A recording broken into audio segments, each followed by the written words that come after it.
Olá, estamos dando início à quarta edição de Quarta e Cinco Digital e hoje traremos Beatriz Domingues para atuar como palestrante e, motivadora, provocadora dos nossos debates sobre cidades.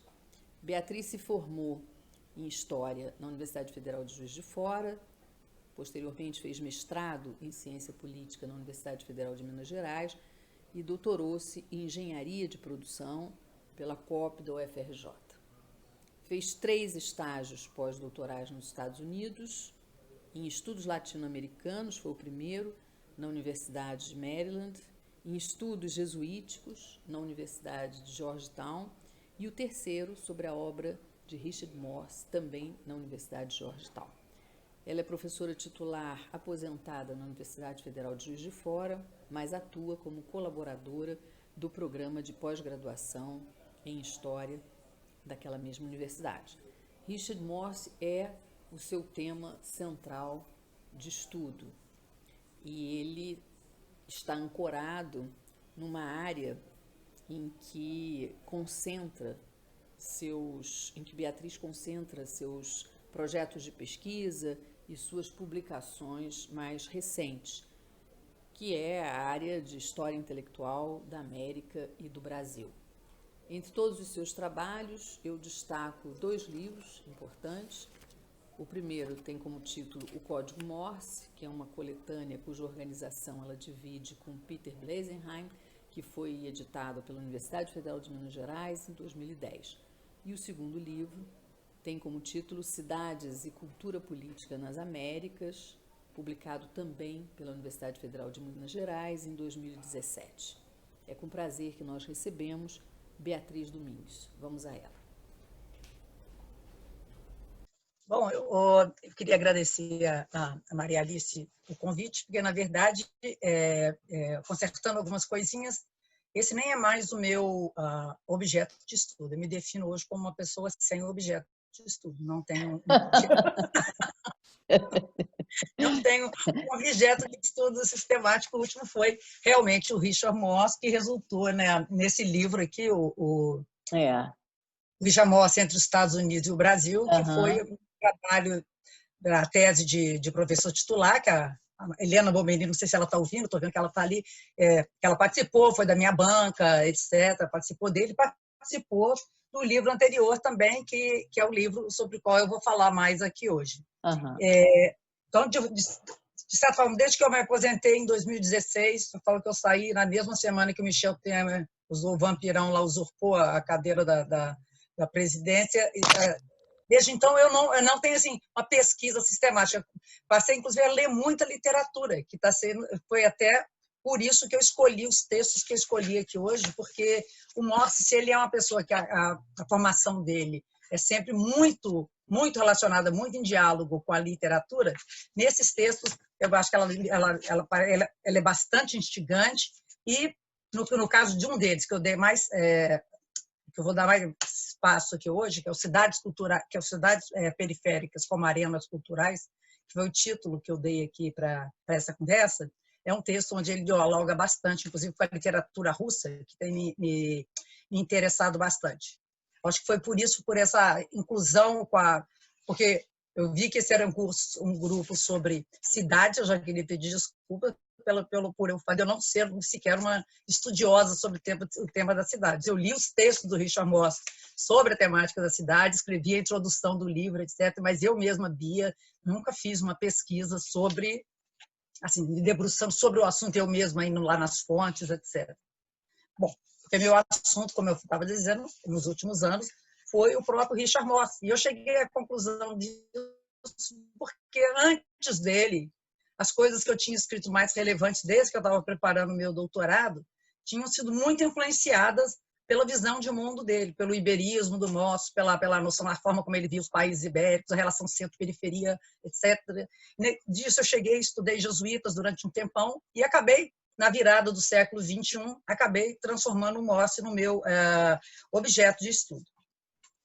Até na conversa que eu tive com você, né, Maria Alice, você me sugeriu que, de repente, não sei como está o público aqui, se a minha apresentação do Richard Morse poderia ser mais curta ou mais longa, porque pelo que eu estou vendo aqui, quase todo mundo conhece o Morse, talvez eu não precise ficar contando assim muitos detalhes da biografia do Morse. Eu pensei assim, em separar essa apresentação em duas partes, assim, uma breve apresentação de quem foi o Richard Morse, porque ele é foi muito conhecido na minha geração e nas anteriores a mim, talvez em algumas imediatamente depois, talvez para o Diogo, assim, né?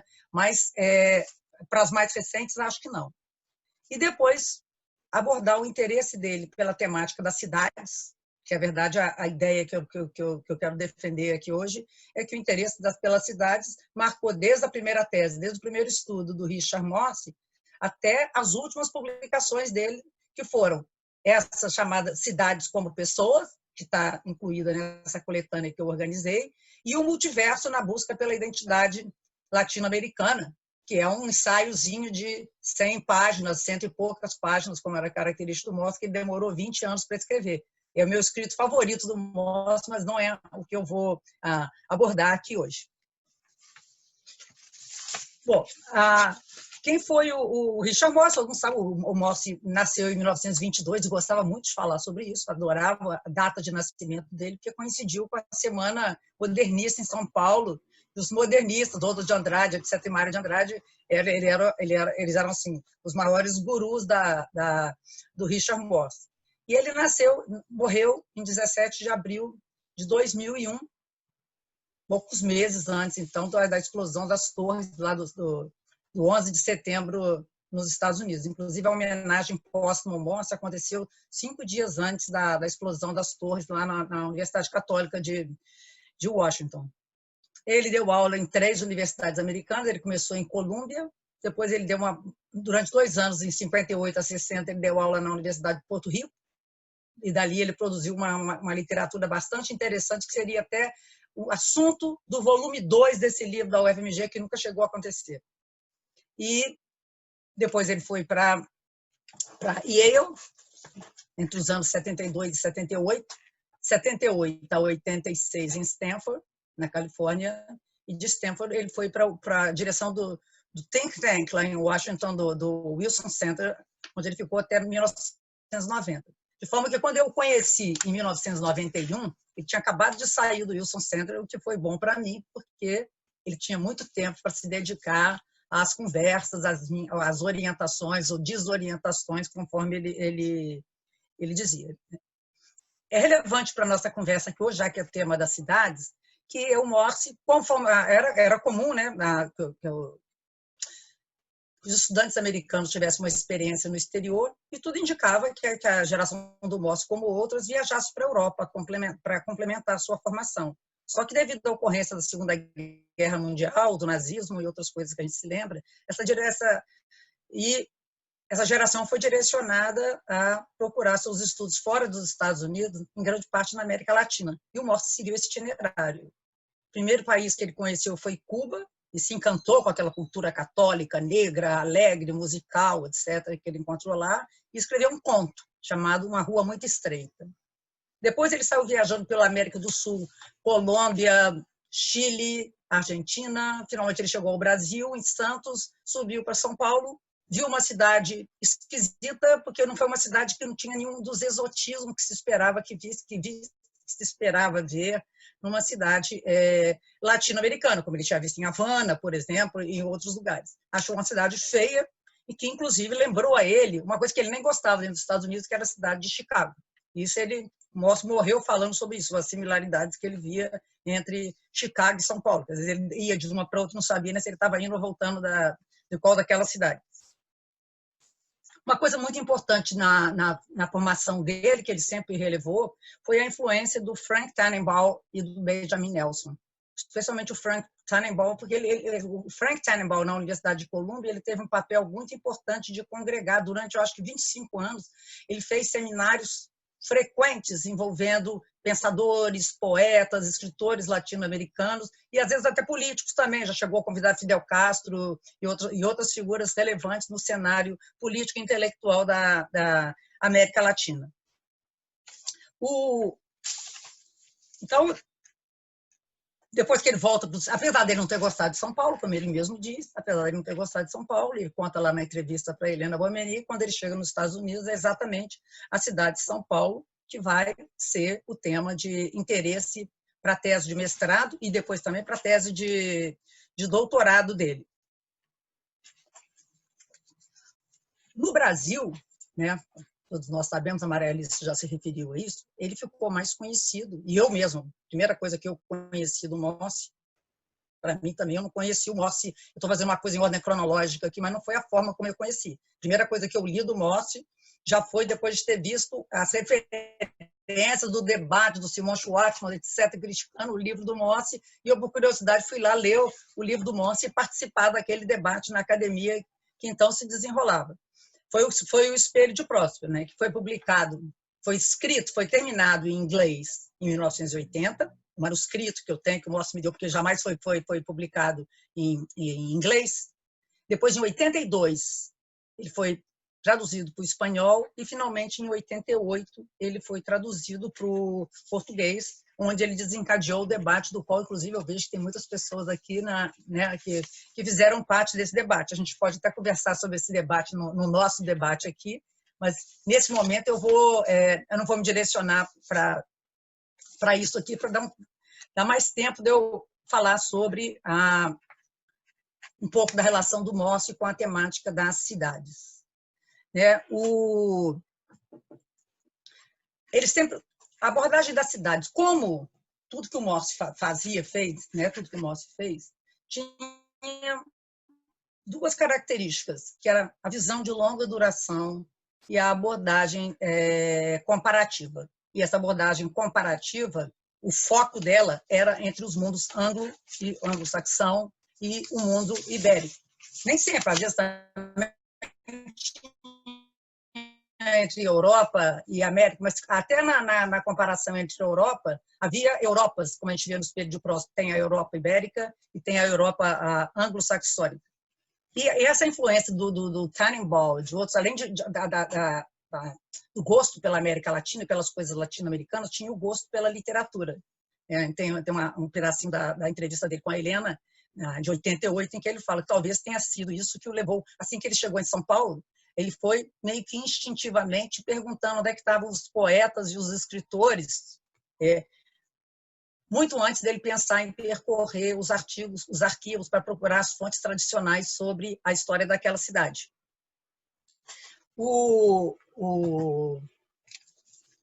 Coincidentemente, também como todo mundo salienta, né, o encantamento que o Mossi provocou na intelectualidade local fez com que o círculo dele de conhecimento de São Paulo envolvessem assim os nomes dos maiores conhecedores da cidade, não só da cidade, mas principalmente da cultura brasileira. Antônio Cândido, Floresta Fernandes, Sérgio Buarque de Holanda, e por aí vai.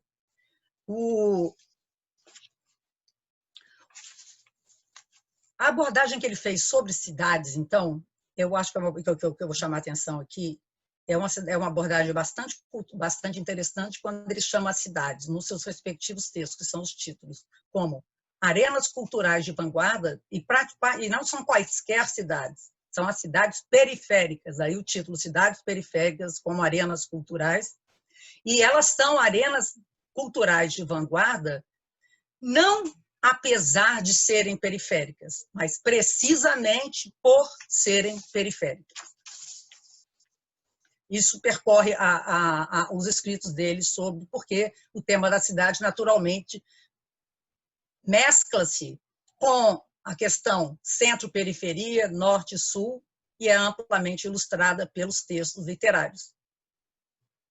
Bom, os textos que eu vou tentar discutir aqui agora, que eu vou apresentar para vocês, um deles chama-se São Paulo, desde a Independência, uma interpretação cultural, que é um texto escrito em 1954, ou seja, no mesmo ano da publicação em português da tese dele de doutorado, da Comunidade à Metrópole, uma biografia de São Paulo, que foi publicada aqui no mesmo ano da comemoração dos 400 anos da cidade de São Paulo, que depois foi republicado em 1970 pela Difel, mas aí já se tratava realmente de um outro livro, porque era um livro expandido, que ele estava levando, expandindo as teses dele para outras partes da América Latina. Tinha um acréscimo feito pelo Antônio Cândido, tinha um novo prefácio feito pelo próprio Richard Moss.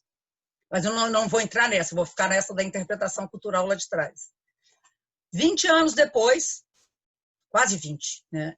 De 54 para 82, na verdade, é mais, quase 40 anos depois, né? 50, 60, 70, 80. Ele escreveu Cidades Periféricas como Arenas Culturais. Que eu saiba, foi o único texto do Moss que foi traduzido, que foi publicado em 3 idiomas. Originalmente em inglês, em 82, depois ele foi traduzido para o espanhol, em 85, e para o português só em 95. Mas ele está publicado nessas 3 línguas, ele é acessível nessas 3 línguas.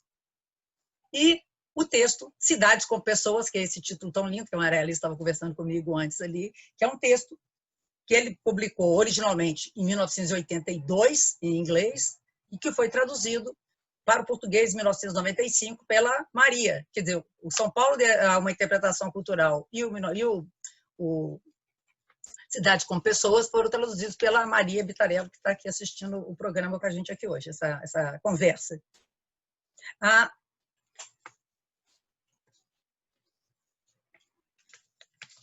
A meu ver, no Cidades com Pessoas, então a gente tem uma diferença que eu queria assinalar, ó, 54, 82 e 82 e 92.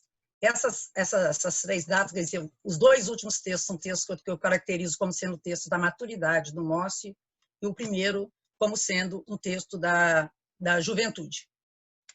E o que eu tento mostrar aqui é que, apesar da diferença, a grande diferença da cronologia, que varia de 54, então, até 95, no português aqui, é possível preencher, é possível perseguir aí esse fio.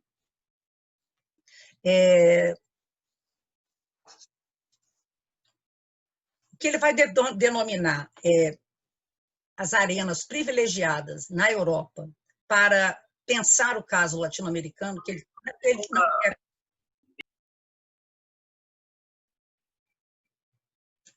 O caso latino-americano, que ele está pensando enquanto arenas culturais, ele vai tomar como referência partes que ele chama pegando do macho albermo, da Europa subdesenvolvida, ou seja, das periferias da Europa, que poderia ser aquilo que o Sérgio Buarque de Holanda chamava de fronteiras da Europa, que eram precisamente a Rússia e os países ibéricos, conforme no primeiro capítulo lá do Sérgio Buarque de Holanda, nas raízes do Brasil. Bom, o São Paulo, desde a independência, uma interpretação cultural, poderia ser aquilo que a gente chama assim, o cara publicou uma tese, aí ele fez ali um texto bem menor, bem mais curto, focando na análise cultural de alguns aspectos, porque a tese do Moss sobre São Paulo começa no período colonial e vai até a década de 30. Esse texto ele é exclusivamente centrado na passagem entre o romantismo e o modernismo, que é o mesmo período histórico que ele vai abordar no texto chamado Cidades Periféricas como Arenas Culturais. Como eu já tinha dito, né, o texto do Moss da tese, e ele diz isso na entrevista dele de 88, ele não queria escrever uma tese, ele queria escrever um livro, uma narrativa sobre a história de São Paulo, uma coisa que ele diz que era seletiva e interpretativa, ou seja, não se tratava da última verdade, da versão científica, nem nada disso, mas da narrativa que ele queria, inclusive, em grande parte, inspirado na forma de escrever do Gilberto Freire, que foi uma presença muito forte intelectualmente na vida do Moss, embora o Moss não tenha sido amigo do Gilberto Freire, como ele foi de outros grandes representantes do pensamento brasileiro. Quando ele faz a revisão do texto, em 1970, algumas pessoas começaram a ficar um pé meio atrás, porque o Moss tinha sido assim muito, porque o Moss não escrevia só sobre o passado. O Moss, geralmente, ele tinha sempre uma visão de futuro. Ele apresentava ali o otimismo dele em relação a essa América Ibérica que nós víamos com tanto pessimismo, ele apresentava ali uma versão otimista e as pessoas, alguns ficaram incomodados com o fato de 1970 ele não ter expressado pelo menos um pouco de decepção com aquela metrópole na qual ele tinha confiança em 1954, que já mostrava várias mazelas nos anos 1970, inclusive durante uma ditadura militar, e ainda assim ele continuava afirmando, não que não houvesse problemas, mas continuava afirmando que a solução não estava na emulação de qualquer modelo estrangeiro, mas no reconhecimento das raízes ibéricas e na tentativa de uma modernização possível a partir deles. E parece até que isso, assim, quando a gente pensa no longo prazo, está meio assim, no miolo, continua sendo a ideia do espelho de Próspero. Nesse texto, então, sobre São Paulo, que ele vai centrar no período entre o modernismo, o romantismo e o modernismo, ele buscava compreender a cidade para tentar entender a sua transformação em arena cultural no século XX. Uma das suas hipóteses é que a vida cultural da cidade, iniciada no romantismo e que chegou ao auge no modernismo, se devia mais a fatores culturais do que a fatores propriamente econômicos. Sua tese foi então que o provincialismo de São Paulo refletiu-se em sua expressão cultural. Tem um trecho desse texto dele que parece mais um trecho do Sobrados e Mucambos, do Gilberto Freire. Eu vou citar ele um pedacinho dele aqui. Ele diz o seguinte: a cidade não herdou dos índios quaisquer artes avançadas e, demais, não possuía recursos para importar as europeias, nem tinha perspectivas ou disposição para desenvolvê-las localmente em nenhuma medida. Diante dessas limitações, a mais notável façanha foi a arquitetura dos domicílios patriarcais, os sobrados dentro da cidade e as chácaras nos seus arredores. Essas casas eram de taipa ou terra batida, jamais de granito, do granito que deu ao Rio de Janeiro, a Recife, a Salvador e até mesmo a Santos uma compleição urbana europeia. Elas também eram verdadeiramente funcionais, se entendermos o termo como a beleza despretensiosa decorrente do uso racional de materiais locais e de conhecimento de padrões sociais da tradição. Então, o que a Subariana, né, embora a metrópole tenha confinado os sobrados e seu estilo de vida ao esquecimento, a sua graça e dignidade ainda podiam ser confirmadas, no entender do Mossi, nas primeiras fotografias de São Paulo e das cidades do interior paulista, como Itu e outras no Vale do Paraíba. Já em outras partes da cidade, em outras partes do país, essa cultura original já tinha sido transfigurada há muito tempo. Nesse ponto, o Mossi parece concordar com aquela visão mais tradicional dos paulistas. Depois o pessoal que entende mais, a gente pode conversar sobre isso, daquela meia idealização da vida do bandeirante, do sertanejo, das singularidades aí de São Paulo. Mas o que me chamou mais atenção aqui, é que pelo fato dele localizar no romantismo, ou no que ele chama nos diferentes tipos de romantismo, porque também coloca o romantismo no plural aqui, decorrente do florescimento estudantil de São Paulo, que ocorreu, em especial, em função da fundação da Faculdade de Direito, em 1844, 1845, 1855, nessa época, ele foi um marco para se poder falar em história, numa vida literária na cidade. E aqui ele parece adotar aquela coisa a teoria do Antônio Cândido, né, que para se falar em literatura é necessário ter um autor, uma obra e um público. E literatura nacional é diferente de manifestações literárias que, por certo, sempre ocorreram no nosso história, Gregório de Matos e outras coisas lá no período colonial. Ele acha que eram os escritos desses poetas românticos que começam a se prescrutar, a se ouvir um teor da vida citatina que eles representavam. Como era o típico dele, assim, então começa desde a infância, eu vejo que foi típico lá pelo Maquinu Anaíma e outros textos que ele escreveu, ele gostava de pegar os pares. Mário Oswald de Andrade, tem lá o famoso texto em que ele compara o Mário Oswald com o T.S. Eliot, William Carlos Williams, lá na volta de Maquinu Anaíma. Aqui o par escolhido é o Álvares de Azevedo, com quem ele tinha uma enorme, assim, que ele se sentia próximo, daquele cara espiritualmente impotente, crítico do progresso, aquele romântico crítico do progresso, que de um lado, e o Castro Alves do outro. né, que já era aquele cara dotado de uma imaginação bruta e física, que era um cara otimista e elogiava, tinha um otimismo em relação à eficiência da ciência. Então, essa é uma ilustração, né, esse par de românticos, é uma ilustração literária da preocupação que perseguiu o Morse aí durante toda a vida, que era uma crítica, outra característica que já estava nesse texto aqui, a crítica do progresso material quando desprovido de uma contrapartida espiritual. Daí a sua sintonia com o Álvares de Azevedo. Mas para ele, já nesse texto, ele aponta que não foram só os poetas, porque também vários viajantes, ele aponta vários viajantes que foram críticos desse crescimento de São Paulo, mas que vinha sendo, assim, vários aspectos da espiritualidade, da comunidade de São Paulo vinham sido descartados, ou seja, que era um crítico do progresso vertiginoso que São Paulo atravessava, então. E aqui ele cita literalmente o Gilberto Freire, que vai ser citado literalmente também no último texto, Cidades como Pessoas, que vai ser o autor que ele vai citar, quando ele vai chamar ele, inclusive, de um freudiano manqué, lá no último texto que ele escreve, que ele é elogiado pelo Morse exatamente pela crítica arguta que o Gilberto Freire fazia ao mero progresso econômico-técnico, deixando de lado outras dimensões da vida. O Gilberto Freire associava a passagem da monarquia para a República do Brasil à negação da herança afro-portuguesa. Nessa ocasião, segundo ele, né, as famílias tradicionais teriam chegado a leiloar suas peças de prata e jacarandá aos estrangeiros, substituindo-as por modismos importados da Europa. Aí tem um trecho do Gilberto Freire aqui muito bom. Segundo Freire, os clássicos e as humanidades perderam espaço para as disciplinas técnicas e práticas. Agora cito o Gilberto Freire.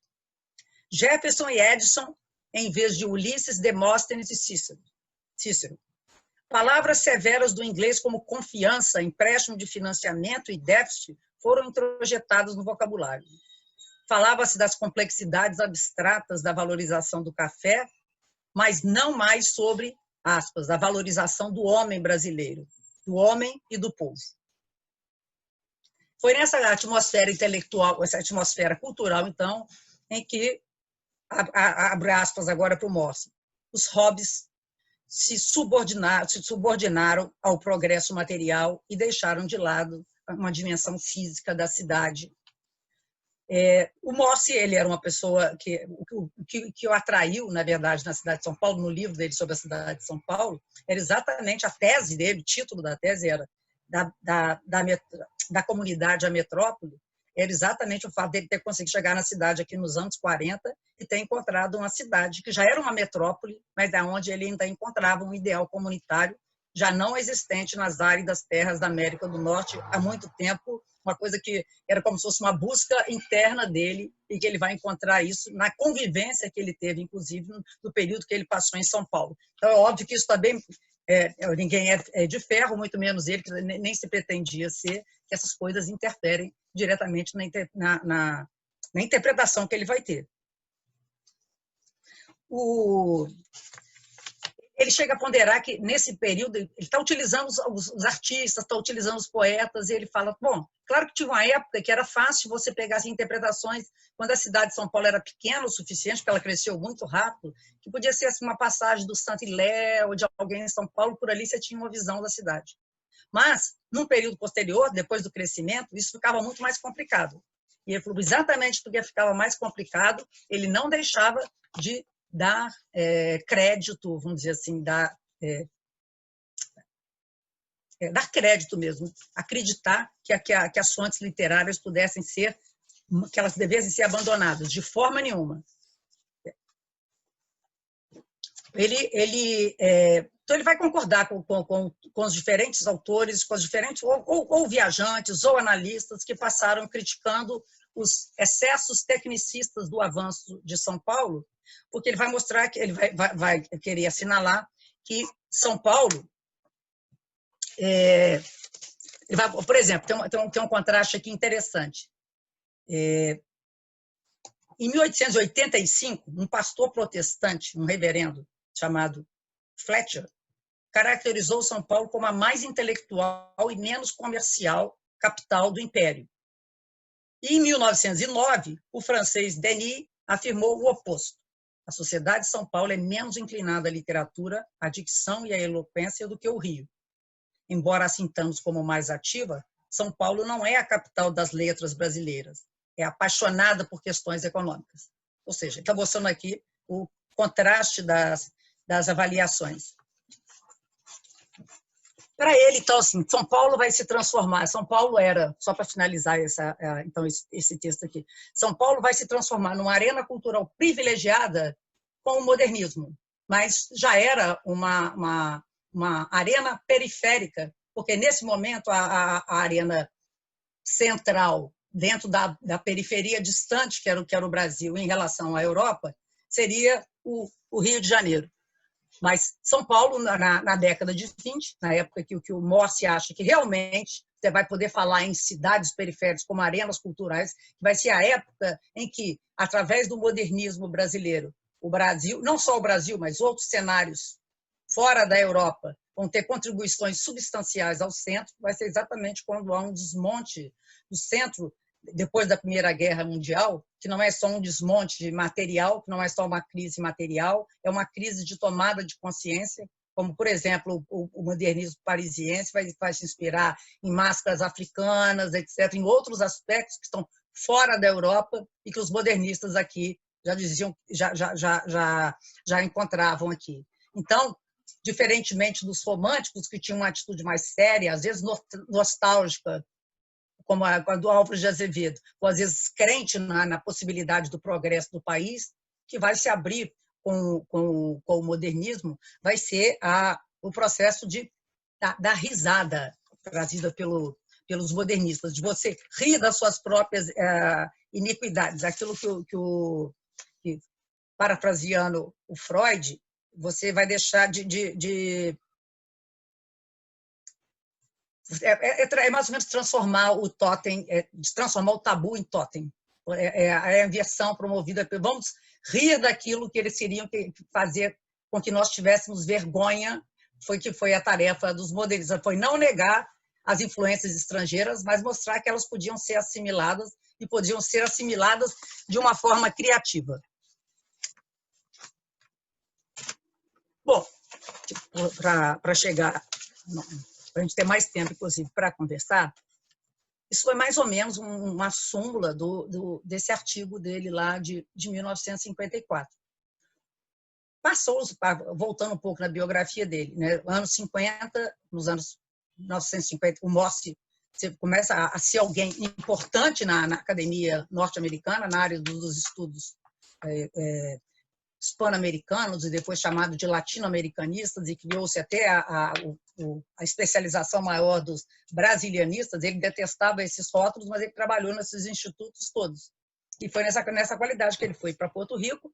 Em Porto Rico, inclusive, foi um lugar de uma grande descoberta para ele, que está num texto do livro aqui também, onde ele discute a questão do caudilismo, que foi quando ele descobriu que os latino-americanos estavam procurando inutilmente adaptar as teorias do Locke e do Hobbes para um mundo no qual elas absolutamente jamais seriam encaixadas, que a realidade, desde o período colonial da América Latina, a cultura política latino-americana teria que ser compreendida, ou seria melhor compreendida, por uma conjunção do pensamento do Maquiavel com do São Tomás de Aquino, inclusive para a compreensão da problemática das cidades. Essa coisa do tomismo, a tomada do tomismo, vai caracterizar praticamente todos os textos do Morse sobre cidade ou não. Ele publicou muita coisa sobre cidade entre os anos 60 e 70. Ele começou, então, com São Paulo, depois ele passou por uma coisa mais genérica sobre diferentes cidades na América Espanhola, período colonial, no pós-independência, e algumas vezes chegando até o século XX, nos anos 60 e nos anos 70. Nessas, ele fazia análise de longuíssimo termo, algumas vezes ele chegava na antiguidade, comparando com as coisas do Henri Pirenne e de outros, quase da Idade Média, quase do Renascimento, etc. Quando a gente vê, assim, a partir de hoje, a partir dos anos, na década de 70, ele diminuiu a quantidade de publicações sobre o tema das cidades, e nos anos 80 e 90, elas tiveram pouca repercussão, pouco espaço dentro Claro que indiretamente elas estavam ali, mas enquanto temática, até enquanto título dos seus trabalhos, não. E por isso mesmo eu achei interessante aqui abordar 2 textos que são desse período. Um, de 82, mas que aqui no Brasil não chegou esse debate nessa ocasião, quando chegou já era muito posterior, as cidades periféricas como arenas culturais, e o outro, cidades como pessoas. Bom, outro ponto de união dos 2 textos, o texto anterior e desse, é que ele analisa o período histórico meados do século XIX até a virada do século XX, ou as primeiras décadas do século XX, para pensar a transformação das cidades em arenas culturais. Esse texto é simplesmente incrível. Relendo ele agora, depois que eu pensei nesse título, que eu conversei com a Maria Alice, que eu fui reler o livro, esse texto, eu já tinha lido algumas vezes, mas que eu fui reler, inclusive depois, nesse momento da minha vida, que eu estou lendo muito Gogol, e que eu nunca tinha lido Gogol quando eu li isso aqui, então, a cada outras coisas que você já leu, quando você relê aquele texto, é outra a experiência. O texto é simplesmente incrível. Ele é denso, teórico, poético e engraçado, né?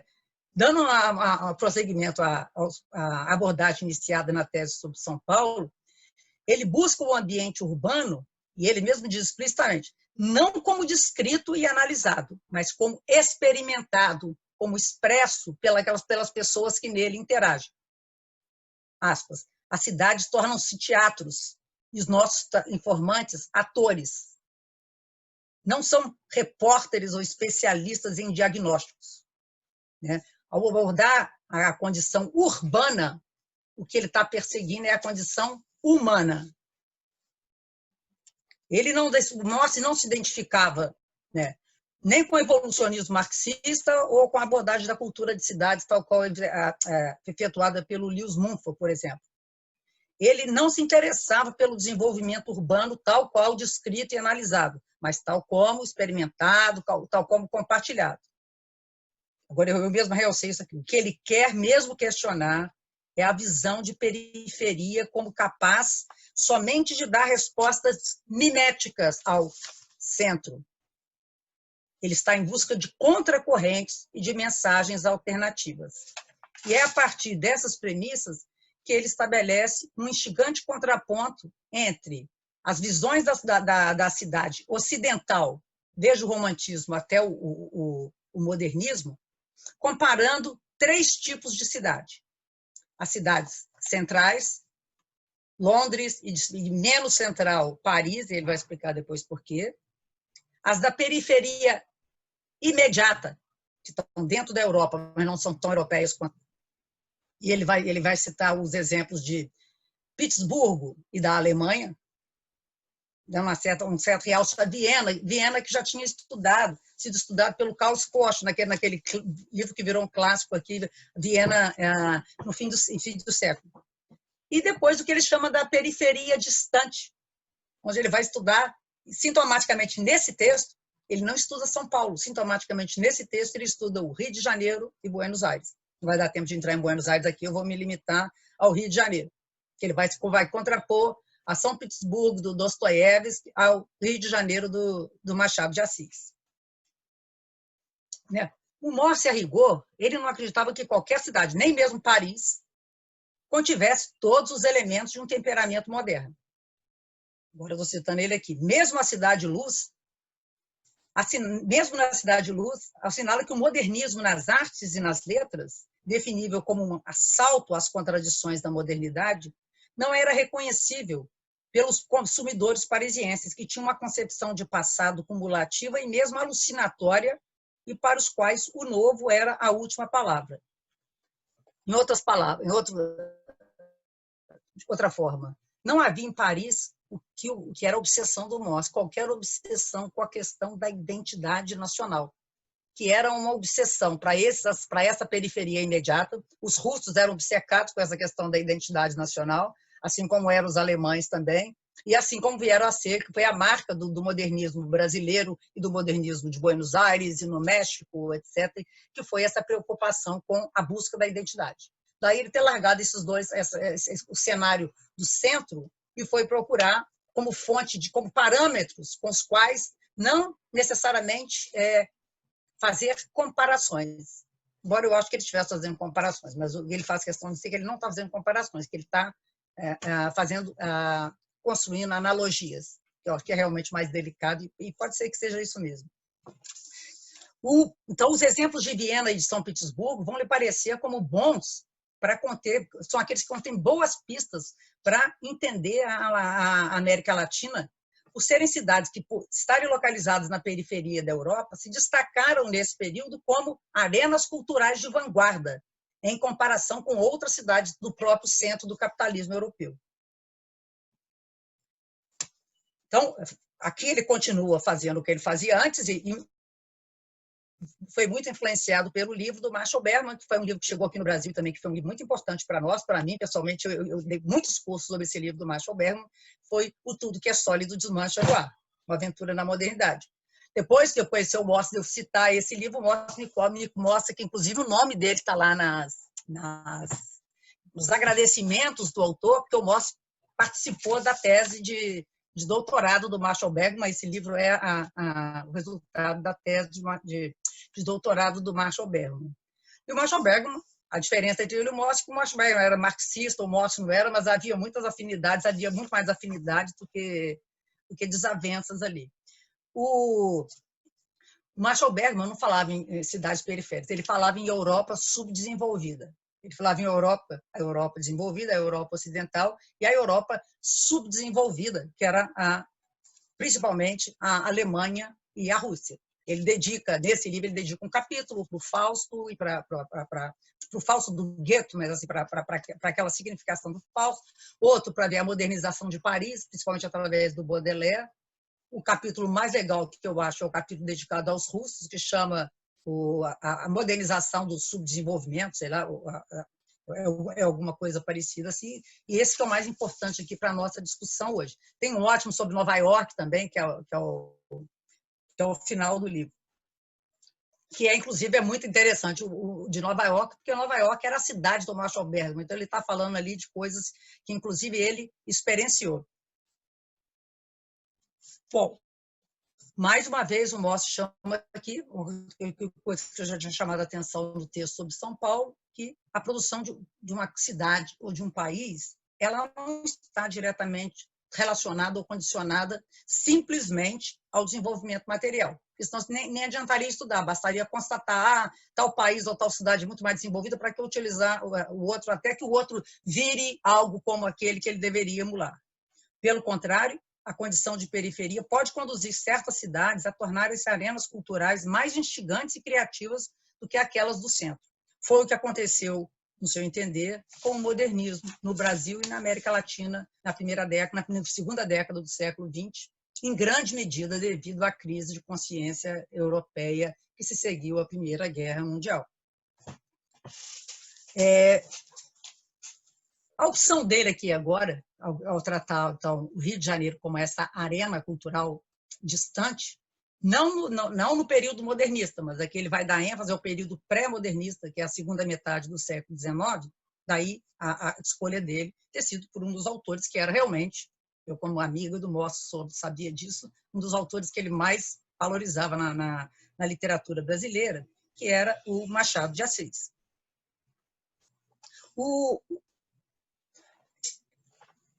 Vou citar uma coisa que, antes de entrar exatamente no Machado de Assis, ele dizia o seguinte: Petersburgo e Viena funcionavam como resistências que talvez pudessem descartar, incendiar ou metamorfosear a inspiração modernista europeia. O mais importante para o estudo, contudo, era o fato delas sugerirem pré-condições para o modernismo na América Latina, que poderia e fez uma ressignificação semelhante, porém mais radical, da cultura europeia. Então, o Rio de Janeiro do Machado de Assis, que ele vai chamar de dantesco, e eu espero conseguir explicar aqui o porquê da profunda influência do Dante sobre o Machado de Assis, assumido assim, a Divina Comédia tinha exercido assim, um impacto muito grande na mente do Machado de Assis. Ele chegou a traduzir o 25º canto do Inferno da Divina Comédia. Dizem alguns estudiosos do Machado de Assis que ainda bem que ele não se enfranhou nessa empreitada, senão a gente não teria tido a segunda parte do Machado de Assis maduro, né? que a parte que começa com Memórias Póstumas de Brás Cubas, etc. E aqui, mais uma vez, ele já começa dizendo assim, o que a periferia perde, não? O Machado de Assis conhecia o centro, assim como os nossos modernistas conheciam William Carlos Williams e T.S. Eliot, e o T.S. Eliot e William Carlos Williams nunca tinha ouvido falar em Mário de Andrade e Oswald de Andrade, aqui repetiu esse fenômeno. Machado de Assis era um ilustre desconhecido, ele conhecia os russos, ele conhecia Gogol, ele conhecia a Dostoiévski, ele conhecia Dante, claro, Dante era muito mais antigo, mas ele conhecia coisas contemporâneas a ele na Europa, e ele era um ilustre desconhecido. Então, posso estar fazendo aqui essa pontuação. Essa coisa do modernismo, o Antônio Cândido, que não está citado nesse texto, é porque eu me lembrei disso aqui agora, ele chama isso de desrecalque. O que os modernistas brasileiros fizeram, ele chama do desrecalque, não, acho que foi naquele dialético da malandragem, do desrecalque, no sentido freudiano, deixar o recalque de lado e vão inverter esse negócio, que é a conversão do tabu em totem. Bom, o Marshall Bergman, nesse capítulo dele sobre os russos, ele argumenta que desde o século XIX, algumas áreas periféricas da Europa, nem antes de entrar só nos russos, fossem países que ainda estavam se unificando, como era o caso da Alemanha e da Itália, ou fronteiras da Europa, como fosse a Rússia, haviam propiciado parâmetros para uma reflexão sobre situações e modernidades periféricas frente à modernidade ocidental. Na Alemanha, o Marshall Bergman detectava uma tensão entre a atração que as reformas econômicas e políticas da Europa ocidental proporcionavam e o sentimento de que uma nação germano-cristã poderia, de fato, poderia se projetar com seus próprios valores, negando aqueles tidos como universais. Então, era um dilema. E esse dilema também da abertura ou não para a Europa, da europeização, é o dilema que percorre a intelectualidade soviética, entre a maior abertura para o Ocidente ou os eslavófilos, que eram contra essa abertura, ou a ocidentalização, ou a defesa dos eslavófilos. Nesse texto do Marshall Bergman sobre Pittsburgh, ele oferece uma ótima contextualização, mostrando, inclusive, Pittsburgh foi criado assim, como um Fiat, em 1703, uma cidade planejada nos pântanos da Finlândia, onde Pedro o Grande resolveu fazer daquela ali uma capital imperial. Construído em cima de um pântano. Você vê que nas obras do Dostoiévski, quando a gente acompanha pela cidade, as pessoas moram em ilhas, que dependendo da época do ano, ficam geladas, ficam isoladas uma das outras, etc. E essa cidade foi modelada pelo Pedro o Grande para ser uma janela através da qual o Oriente pudesse entrar na Rússia e a Rússia pudesse se comunicar e ver o Oriente. Ela se opunha, ela queria ser um polo mais aberto ao Ocidente, em contraste com Moscou, que representava esse coração da Rússia e dessa cultura eslava. E o guia para percorrer a Pittsburgh foi, naturalmente, o Dostoiévski. Particularmente um livro do Dostoiévski, que quem não leu eu recomendo muito, chamado Memórias do Subterrâneo.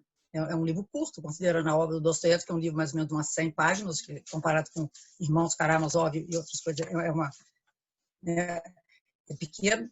Mas o personagem principal dizia que Dostoiévski era a mais abstrata e intencional cidade do mundo, e que o seu caráter ilusionista era ressaltado pela escuridão e pelas trevas. O capitalismo tinha chegado ali de uma forma atrasada, e isso foi muito bem representado nas novelas do Gogol e do Dostoiévski. O Gogol, eu estou lendo nesse momento, eu terminei de ler o Almas Mortas, que assim, é uma maravilha, depois a gente pode conversar sobre isso. Mas ele não é passado em Pittsburgh, ele é passado fora da cidade. Já o Homem Subterrâneo é aquela história muito resumidamente, mostrando a forte hierarquia que marcava a sociedade russa, assim como a nossa, onde havia aquela burocracia, os oficiais, havia 14 graus, 14 camadas na hierarquia soviética, e as pessoas eram classificadas de acordo com a sua posição na hierarquia.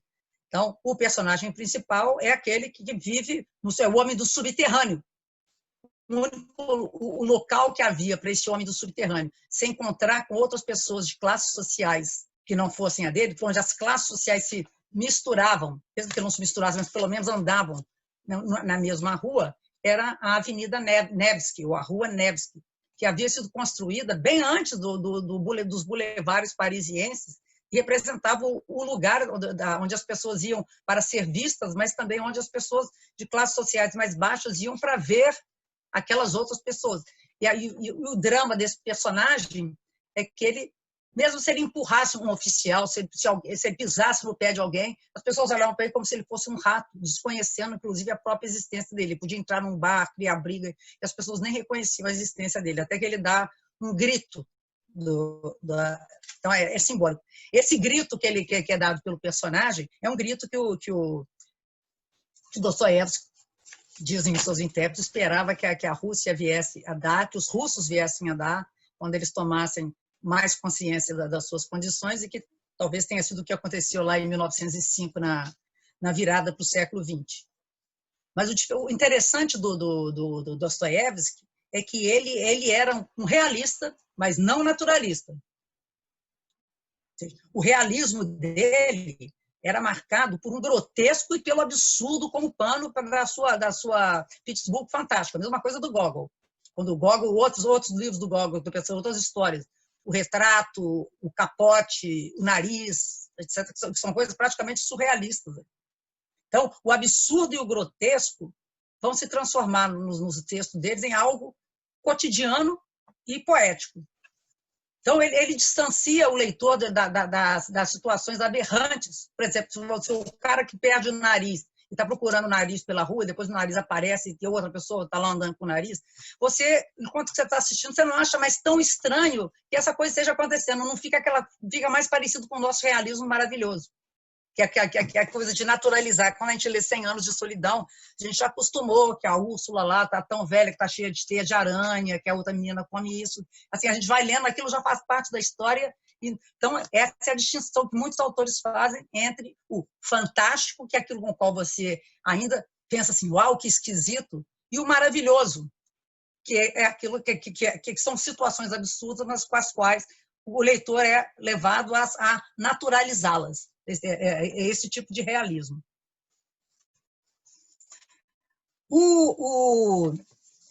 A entrada outras semelhanças, estou falando que já estou mostrando semelhanças, né? A modernidade na Rússia também foi, né, como foi a nossa aqui, muito intrusiva e muito conflituosa.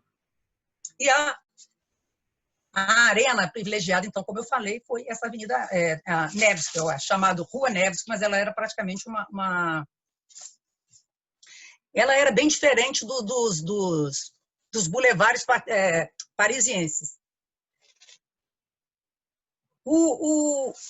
Esse ambiente exótico de Petersburgo instilou no modernismo russo uma incandescência desesperada que o modernismo ocidental raramente poderia esperar. Dostoiévski ensinava que enquanto os homens do subterrâneo enquanto eles afirmassem suas próprias intenções, as ruas poderiam ganhar um novo brilho quando eles surgissem na rua como pessoas.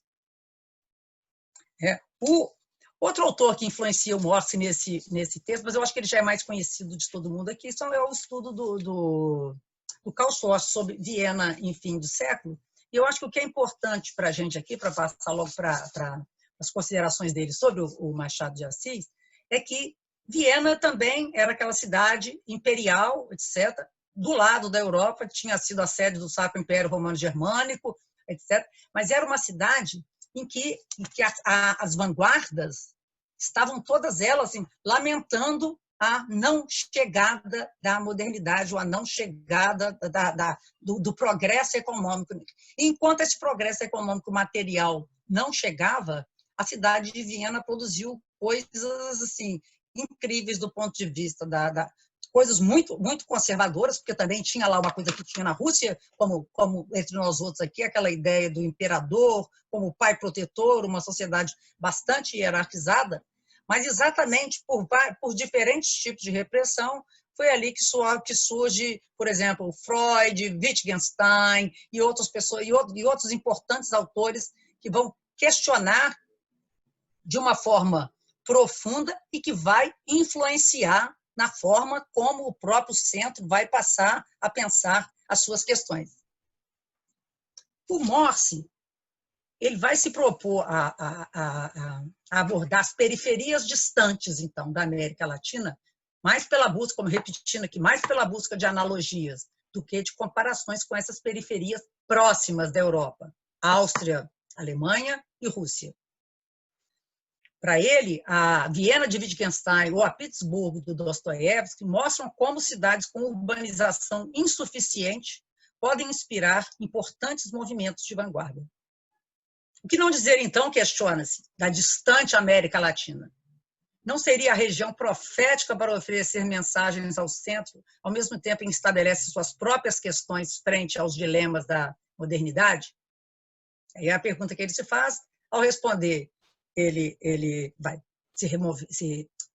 retomar a reflexão do Otávio Paz, dizendo que, na verdade, a América Latina estava condenada à modernidade, já tinha sido descoberta pela Europa e estava condenada. O que cabia à América Latina dizer era como se encaixar, se ia ser assumindo o seu lado ibérico e aprofundando esse lado ibérico ou simplesmente emulando o centro, etc.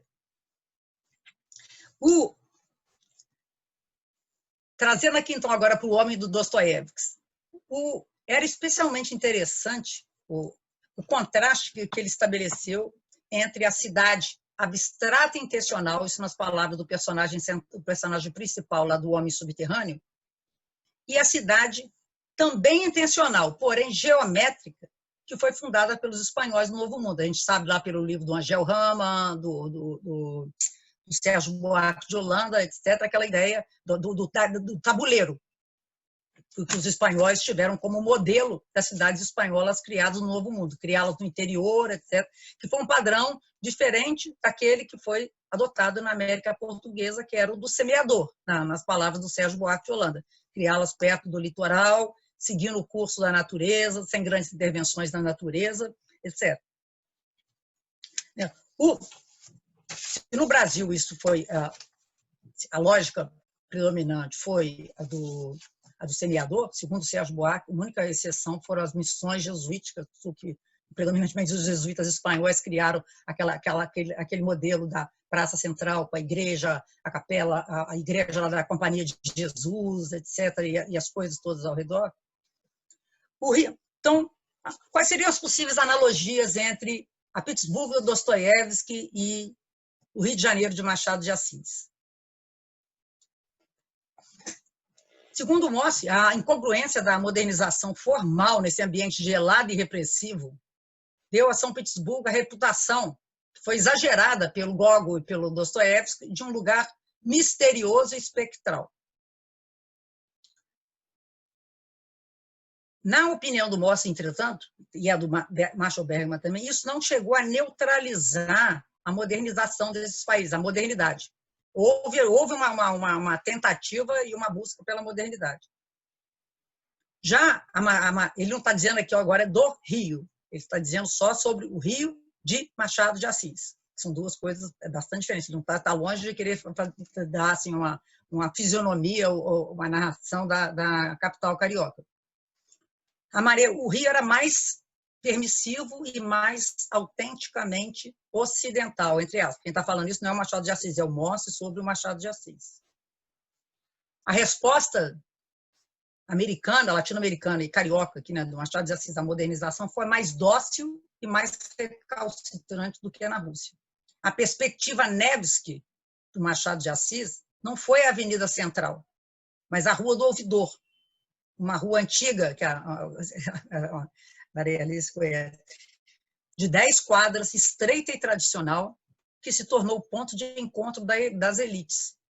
Não as pessoas iam lá para ser vistas, mas ela não tinha a característica que tinha a Avenida Nevsky, que é a Rua Nevsky, lá em São Petersburgo, onde as classes se misturavam. Era um ambiente que confirmava o status quo, muito mais para confirmar o status quo do que para tentar suspender esse status quo, eventualmente, mesmo que de fato não suspendesse, mas pelo menos aparentemente suspender esse status quo. E aí é até interessante que outros estudiosos da cidade possam avaliar essa caracterização do Morse aqui.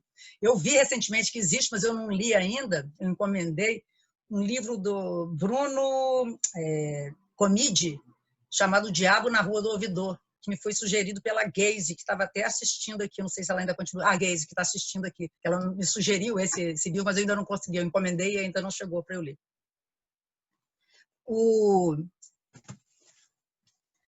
Pode-se supor ainda, então, que os espaços urbanos da América Latina não são equivalentes dos bulevares parisienses ou da perspectiva Neves, e que as ambiguidades aqui são muito mais antigas do que aquelas do Ringstrasse, lá de Viena.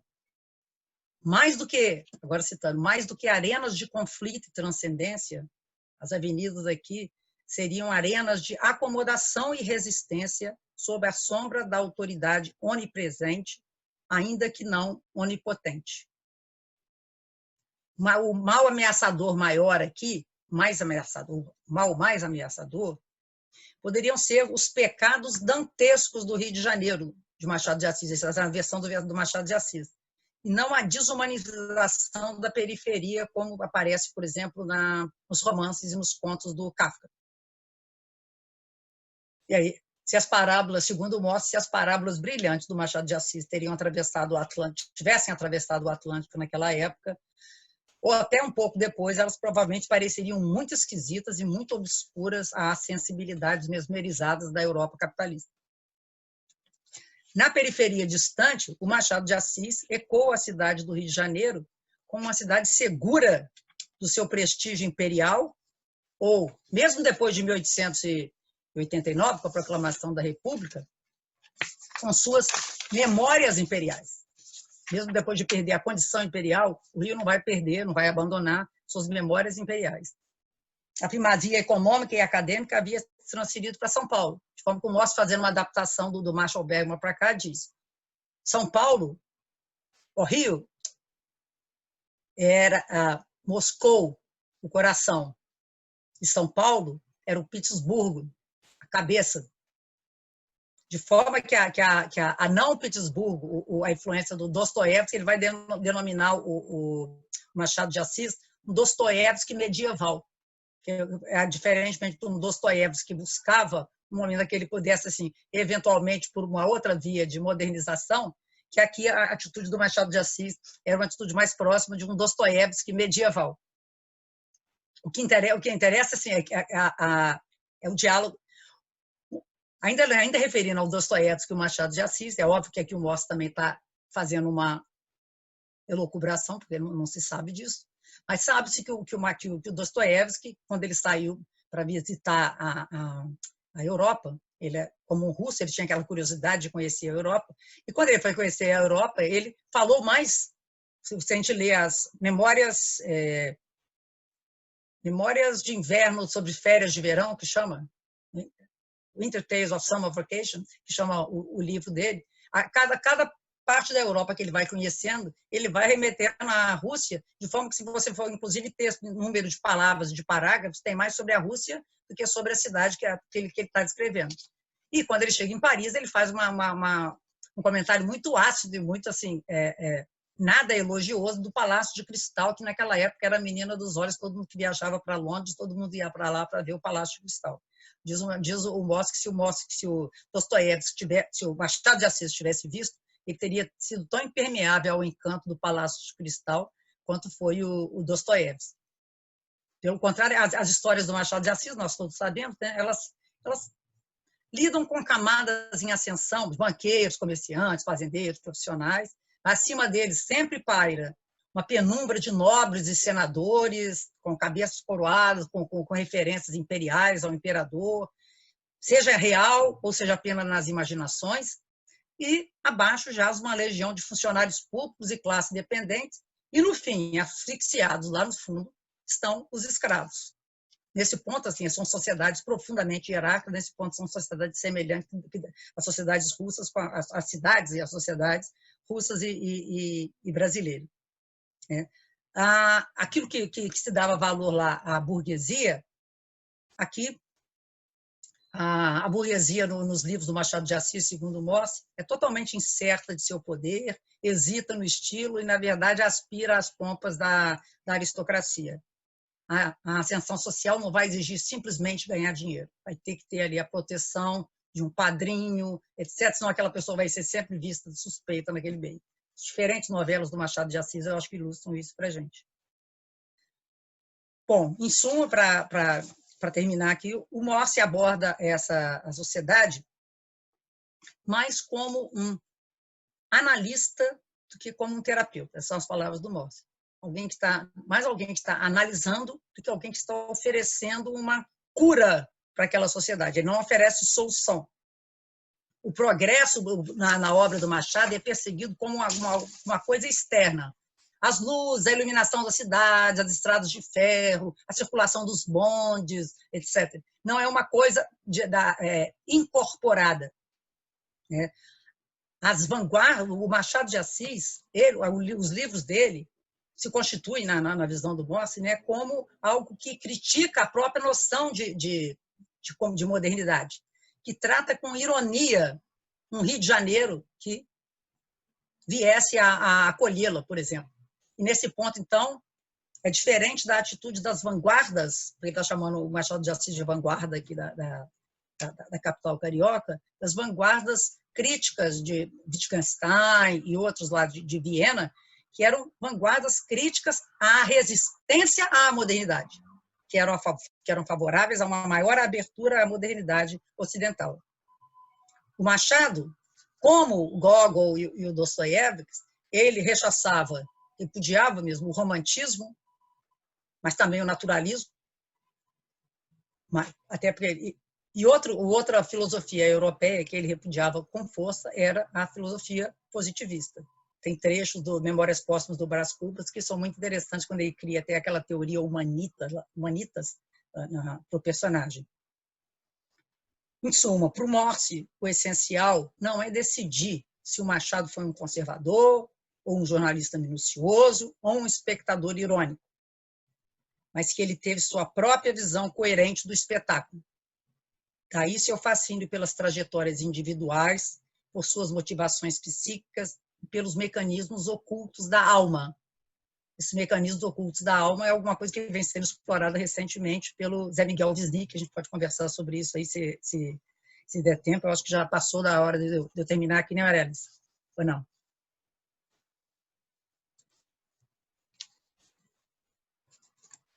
Bom, então eu vou realmente passar. Eu estava sem microfone, Bia. Estou dizendo que você pode ficar mais tempo. Pode terminar. Tá legal. Com calma. Então, nos romances da maturidade do Machado, a maior ênfase vai ser realmente no subjetivo, no coração humano, que é onde reside a causa última, tipo, né? O ódio, a crueldade, a cobiça, a indiferença, o amor próprio. O Rio de Janeiro é descrito nessas obras como uma sociedade de máscaras, que façam com que as pessoas percam o controle de seus destinos e deformem seus impulsos mais nobres. E tem vários contos e vários romances sobre isso. Estou pensando, por exemplo, num chamado O Espelho, do camarada que é promovido a alferes e que veste com a roupa de alferes e que, uma vez que ele se vê sem aquela roupa e sem alguém para reconhecer essa condição dele, ele não consegue mais se reconhecer no espelho. Esse reino, então, não oferece nicho, isso é segundo Morse, para o homem subterrâneo do Dostoiévski, porque não comporta nem a intromissão do cientismo, nem do utilitarismo, nem de qualquer redenção apocalíptica, que é a esperança do Dostoiévski no fim do romance O Homem Subterrâneo. O que permanece no Machado é uma moralidade, no Rio do Machado, é uma moralidade no sentido teatral, vasta e cheia de compartimentos, que evoca, como por meio de um espelho, a Divina Comédia. E aí esse conto, O Espelho, que eu antecipei aqui, tem vários contos espetaculares do Machado aqui, sobre essa coisa. Inclusive o próprio A Igreja do Diabo, que é um dos melhores contos do Machado dos que eu conheço. Bom, como eu já tinha dito antes, o Inferno tinha causado uma impressão muito forte no Dostoiévski, no Machado de Assis, que chegou a traduzir e que talvez se alguém fosse ler algumas obras do Machado de Assis, pensasse que você ia encontrar no Rio de Janeiro, descrito por ele, alguma descrição do inferno. Mas ele vai dizer que não é isso que você encontra, mas certamente você encontra um Morse que sugere que alguns patamares do círculo do inferno poderiam parecer remodelados por uma espécie de um Salvador Dalí na paisagem urbana surrealista do Rio de Janeiro, do Machado de Assis.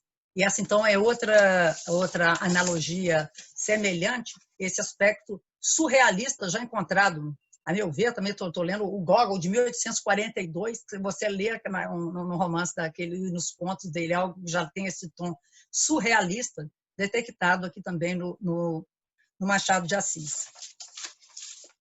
O último ensaio do Morse, Cidades como Pessoas, o último texto é sobre a temática da cidade, embora eu acabei de falar, eu falei no princípio, ele também, claro que no multiverso ele está falando sobre cidades o tempo todo, São Paulo, como Buenos Aires, Cidade do México, etc.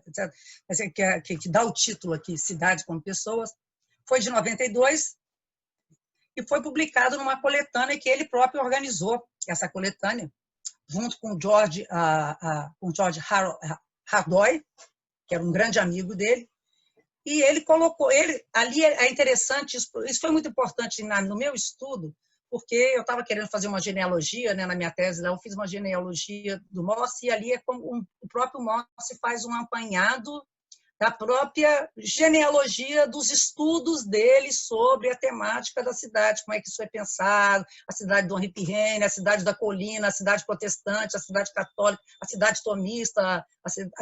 Então, ele pegando aqui, voltando de novo a José Luiz Romero, que aparece em vários textos do Morse, ele vai sugerir que a cidade, o José Luiz Romero, ele representava as cidades como os grupos que as representavam, tipo cidades aristocráticas, crioulas, patrícias, burguesas ou massificadas. Ou seja, por aqueles que eram os criadores da ordem social de então, ou como exemplares, ao invés de agentes de mudança urbana. Na genealogia que ele faz de si mesmo, ele vai montando os capítulos e vai recorrendo a ele mesmo e mostrando as adaptações. Então, ele vai entrelaçar os contrastes feitos entre seus vários ensaios entre as cidades da América Latina, do Norte, as Américas Latina e do Norte, em dois textos que também estão nesse livro aqui, foram traduzidos pela Maria nesse livro aqui, que são algumas características da história urbana da América Latina, de 62, né, traduzido em português em 17, e Prolegômenos para uma história urbana da América Latina. Esse recurso, então, assim, ele vai retomar aqui como é que ele foi trabalhando a questão urbana nesses textos. Nesse final, ele tenta fazer de uma forma já menos acadêmica do que já era um Morse aposentado, mais livre, escrevendo à vontade, que num livro organizado por ele mesmo. Etc. Ele faz aqui um diálogo harmonioso entre psicologia, psicanálise, sociologia e literatura para comparar as cidades com pessoas. Um pressuposto que ele já estava, ele mesmo vai percorrendo, que já estava lá nos insights da juventude dele mesmo. E a tese dele aqui, então, vai ser que após 1920, os intelectuais latino-americanos quebraram o molde positivista dos seus antecessores para conceber formas mais particulares e imaginativas de ver o fenômeno urbano. Dentre eles, ocupa lugar de destaque, eu queria terminar exatamente com isso, a obra de Gilberto Freire, que faz parte da minha tese sobre a formação do Morse, por sua reconstituição da vida rural e patriarcal dentro do domínio urbano do século XIX. A meu ver, né, as proximidades entre as abordagens do Freire e do Morse, né, a meu ver, não, essa proximidade entre as teses do Morse e do Freire foram, tipo assim, uma das teses centrais do meu livro mais recente, que foi minha tese de professor titular sobre o Morse entre o Brasil e os Estados Unidos. Aqui é o próprio Morse citando. Se no princípio eu citei assim, tinha um trecho dele lá no livro sobre São Paulo, que parecia tirado de Sobrados e Mucambos, aqui é o próprio Morse citando Sobrados e Mucambos. Aqui o Morse diz: em Sobrados e Mucambos, 1936, o autor, Gilberto Freire, teria rompido com a centenária denúncia da herança ibérica para estabelecer uma posição relativista que rendeu explicações mais ricas para a lógica das instituições urbanas. Ele demonstrou especial sensibilidade nas correspondências estabelecidas entre a forma física da cidade, sua arquitetura particular, espaços públicos e sua organização social em mudança. Fecha aspas. Uma correlação similar perpassou os textos morsianos sobre as cidades latino-americanas escritos nas décadas de 60 e 70, ainda que não mencionassem Gilberto Freire. Para Freire, prossegue Morse, o coração da sociedade urbana era o patriarcado urbano, cuja decadência ele narrou, o Gilberto Freire narrou, com riqueza de detalhes e com uma nostálgica condescendência. Mais do que com a urbanização sociológica, política e econômica, Freire lidou com a cidadeificação, entre aspas, uma cidade criada pelo Morse, social, econômica, de atitude. A cidade brasileira, em sua obra, era um veículo, não um motor para a mudança. E seus habitantes eram atores, não agentes. Ou seja, as proximidades são muito grandes aqui entre os dois autores. No entanto, se Freire falhou em transmitir uma sensação da dialética implacável da história na era capitalista, segundo Morse, sua paciência com as minúcias da experiência humana tornou a sociedade urbana visível, dando ao intelecto um suporte renovado após o interregno positivista. Então, de uma forma muito pessoal, ele domesticou a cidade ocidental no processo do mundo ibérico. Daí o Morse, o Freire, ele se negava a propor uma agenda de reformas práticas. E essas sugestões se tornaram, as sugestões que ele dava para a questão urbana estão nos estudos dele sobre uma coisa que ele chamou de lusotropicologia, e que foram o Morse se referiu bastante a ela, não só em estudos sobre cidades, mas em vários debates que ele teve com outros latino-americanistas e outros sobre a própria profissão de latino-americanista. Inclusive, sobre essa questão do brasilianismo, ele escreveu um texto que não foi traduzido para o português, chamado God Bless Them, Deus os ajude, uma reflexão sobre os brasilianistas. E aí é um texto assim, absolutamente sarcástico, mais sarcástico que qualquer coisa que eu acho que eu me lembro que o Morse já tenha escrito, exceto talvez o próprio McLuhan Naima, onde ele chama o Gilberto Freire de um freudiano manqué, ou seja, é freudiano, mas é do seu jeito ali, ele não é um discípulo de nada. O Gilberto Freire, como ele próprio, é incapaz de ser qualquer coisa, qualquer ismo, porque ele é um camarada muito eclético, muito antropófago, as coisas todas com as quais o Morse se identificava, que também eu acho que era uma forma como ele próprio se via. Então, a conclusão. O Morse costumava dizer, e isso está no meu livro, eu coloquei isso na introdução do meu livro, citando Jorge Luiz Borges, que existem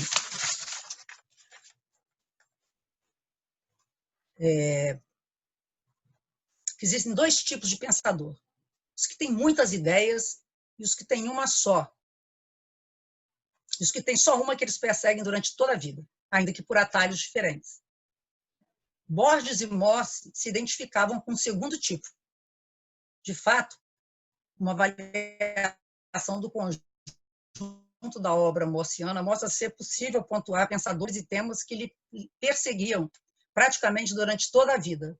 Nessa apresentação eu tentei mostrar algumas dessas ideias, temas que o perseguiram e que aparecem tanto nos textos incluídos nesse livro que estão aqui, como em outros. Como Borges, Morse tinha uma mente muito complexa, intricada e ágil, mas no fundo tinha um temperamento relativamente simples, no sentido de ser dotado de clareza. essa clareza que agora me veio, eu acho que por recentemente eu estou lendo o Montaigne, e o Montaigne diz que quem não consegue dizer alguma coisa sabe que ele sabe, mas quem não consegue dizer é porque ele realmente não sabe, porque quem sabe consegue dizer o que sabe. Por isso que eu relendo hoje e preparando para isso várias coisas, e pensando no Michel de Montaigne, eu vi o pós-fácil da Helena Bomeli para esse livro aqui. Ela cita o Mossi, um trecho do Mossi na entrevista dela, muito bonito, que eu acho que tem esse toque montaigniano, que diz o seguinte: mas acho que algumas coisas que tem escrito têm sido úteis, sobretudo para os jovens, porque minhas perguntas são muito de criança. Quero saber coisas muito gerais sobre a sociedade, sobre a identidade, etc. Não me interessam as perguntas de adultos do tipo: qual foi a produção de açúcar em Cuba em 1983? O que eu pergunto é: por que estamos aqui? O que é poesia? Por que eu gosto de Mário de Andrade? Quando escrevo um pequeno ensaio sobre ele, é algo que sai de dentro de mim.